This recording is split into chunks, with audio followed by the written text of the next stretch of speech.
Seul le salarié bénéficie de la protection du Code du travail, voire d'autres lois non codifiées ou codifiées dans d'autres codes.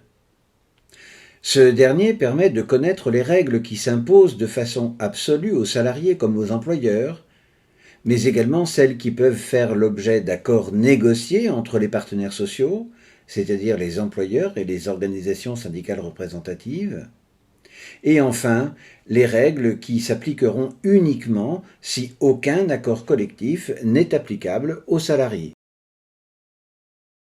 Et depuis 2018, c'est l'accord d'entreprise qui est au cœur du droit du travail négocié, celui qui a vocation à s'appliquer en premier aux salariés.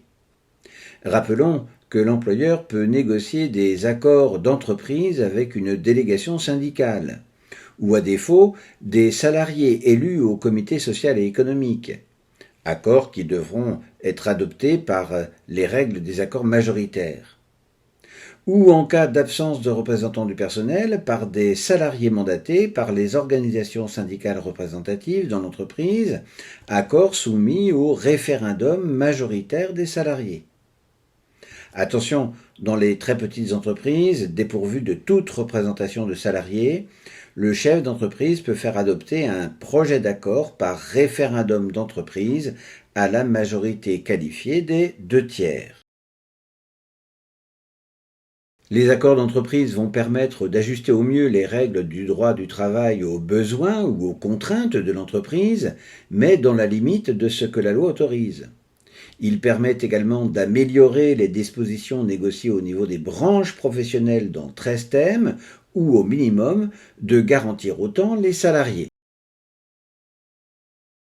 L'accord de branche, quant à lui, est négocié par les organisations syndicales et patronales représentatives au niveau d'une profession. En réalité, il n'y a pas de définition précise ou unique de la branche professionnelle qui s'est constituée de façon hétérogène au fil des ans, autour de logiques ou d'intérêts communs qu'un certain nombre d'entreprises estimaient partager. Ainsi, à titre d'exemple, les commerces de détail non alimentaires regroupent des entreprises assez disparates, tant dans leur activité que dans leur taille ou leur structuration. Il existe en France plus de 200 branches professionnelles.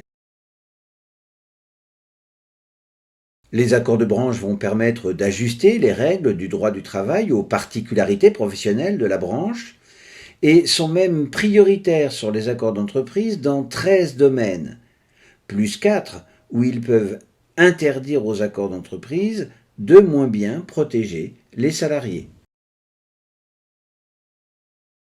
Ainsi donc, sur une question de droit du travail donné, il faut non seulement respecter les règles du Code du travail qui sont d'ordre public, mais également vérifier comment d'autres règles ont pu être négociées au niveau de la branche sur les thèmes qui viennent d'être évoqués, mais également au niveau de l'entreprise, si l'accord est autant, voire plus protecteur que l'accord de branche, ou dans les autres thèmes, même s'il est plus défavorable aux salariés, et à défaut d'accord d'entreprise, l'accord de branche.